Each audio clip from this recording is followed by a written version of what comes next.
Alright, so I got a 2013 Honda Civic. This is going to be a perfect video. This is just in for regular maintenance, and I noticed there's a lot of oil on the skid plate. Like it's like just in my bay, it's just dripping on my floor. You can see all the pool of oil. There's all the dirt collected on there.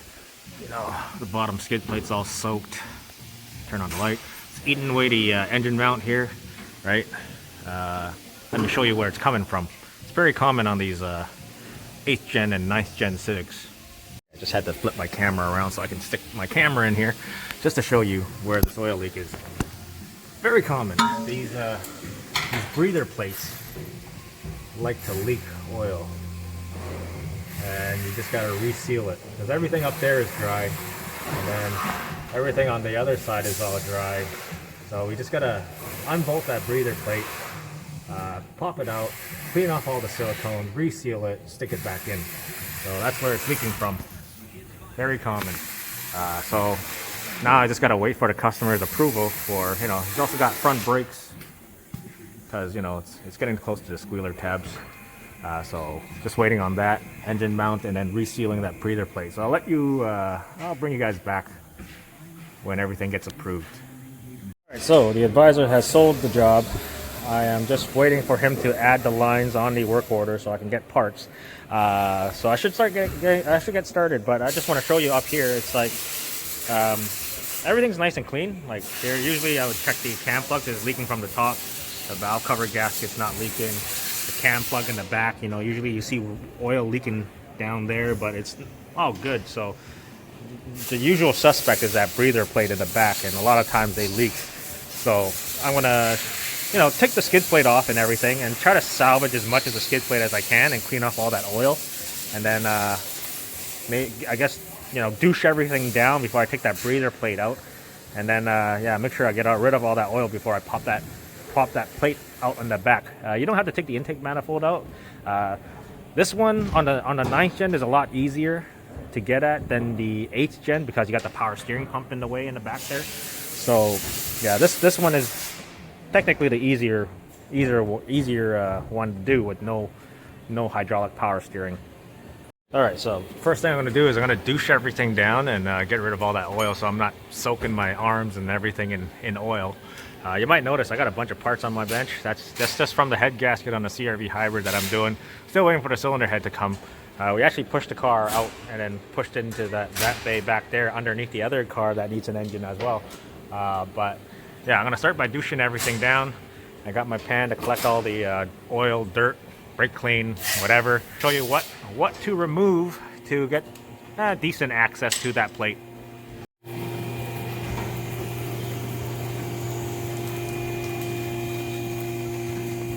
Yeah, just try to get everything.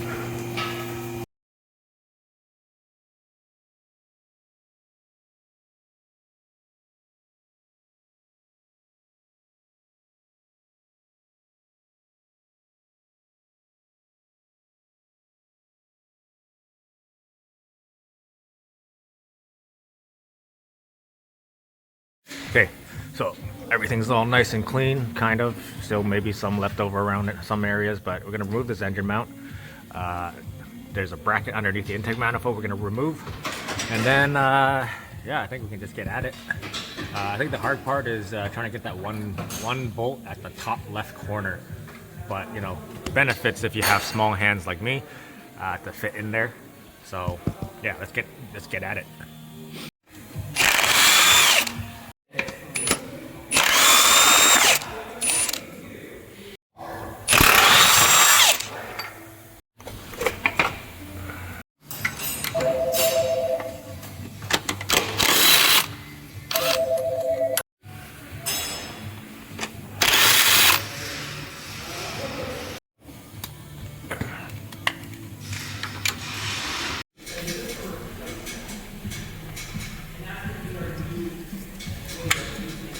Okay, so it's that bolt, this bolt, this bolt.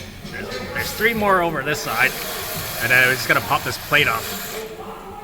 I should have probably cleaned it a lot better. This is on the subframe. So I got that. I already cracked all the other ones loose. It's that last one that's up in the corner. Now you gotta try and fit your arm through it to get at it.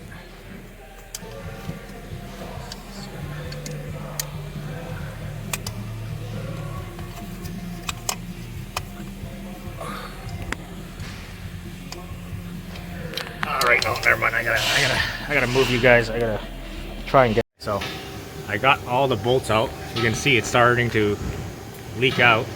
I usually go through this little hole here and like pop it out with I guess a trim tool.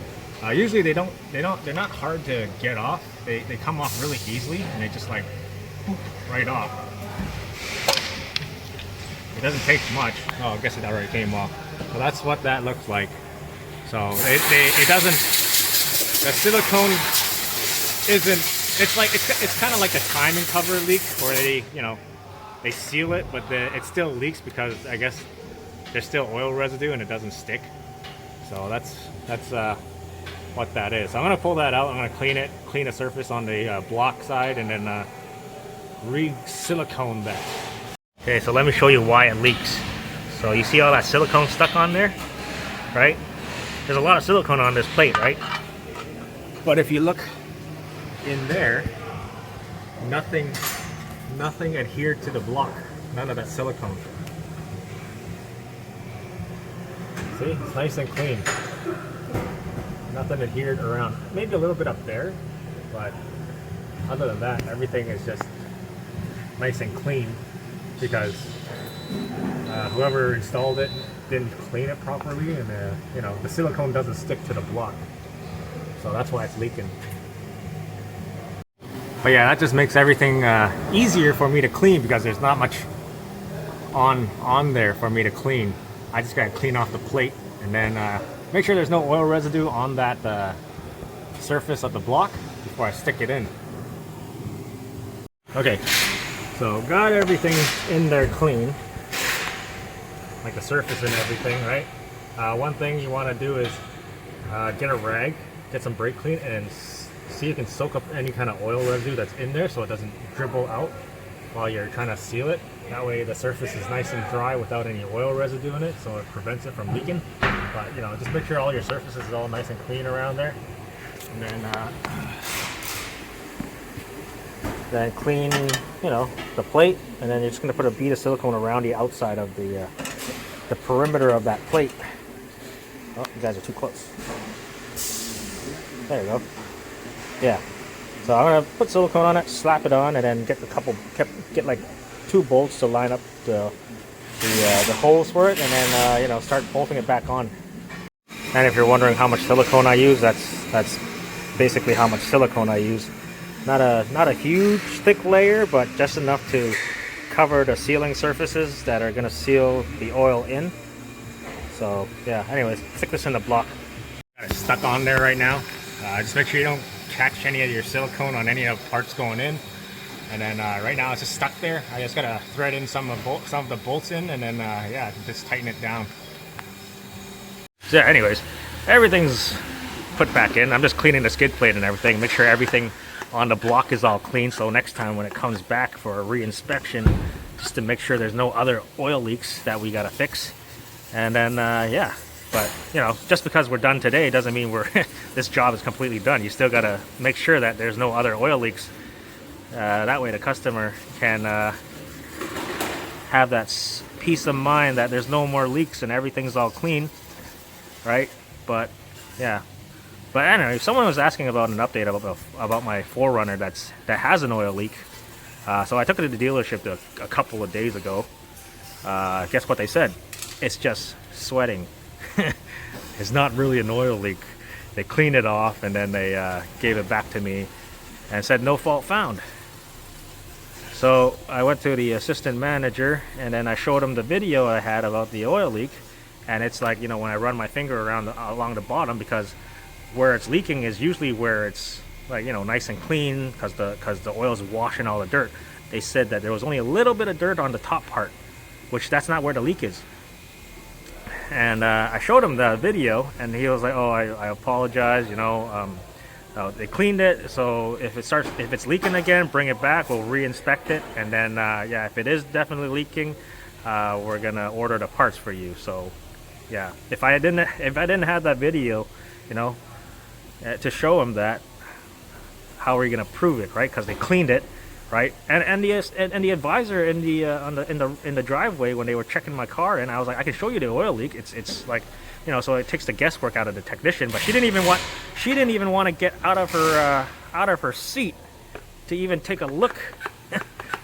He's like, oh, I'm not a technician. I'm not supposed to be looking at it. But I'm just showing you so you can show your technician where that leak is, right?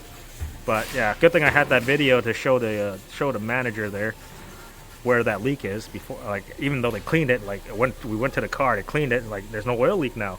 But because I had that video just to prove that there was a leak, now they're gonna do something about it. Well, I still gotta drive it, and if it leaks, I gotta bring it back. That's what's gonna happen. But anyways, yeah. As I was saying, you know, just gonna clean off all the oil, make sure you know, it's not leaking. Customer to bring it back, just to re-inspect and make sure there's nothing else leaking, and that's pretty much it. Anyways, wasting a lot of brake clean. Go through a lot of brake clean. All right, so everything's in. The hard part is that one bolt at the top left corner, because you can't get your palm past that little tab for that clip for the harness. So it's kind of hard to try to thread that one bolt at the top there. So that's the only difficult part. And I also kept dropping that bolt in somewhere behind the starter, and I had to use the test long to take a look behind there to see where that bolt is. And then also customer also opt for a new engine mount because this one's broken. Like yeah. So I show all these things to the customer because we use the tablet to send them videos about what needs to be done, and it also just helps them in, you know, seeing what we're recommending and what's going on with their vehicle, so they can see what's going on. But anyways, I'm gonna start putting everything back together. Yeah, with a new engine mount, and then I can start doing the brakes. I just wanted to do the breather plate first, so that way it has time to dry, and you know, customer can pick up the car at the end of the day, and also I can probably check it for leaks and once the silicone all dries. So I'm going to do the brakes, do the engine mount, and then this car should be pretty much done. So anyways, I hope you guys enjoyed the video. Thank you guys for watching, and I'll see you next time. Check the link down below for my Amazon affiliate store. You know, you can get stuff like the test long that's in there, and any kind of automotive stuff. You know, random crush washers for your, you know, transmission fluid change and all that kind of stuff. But anyways, see you later.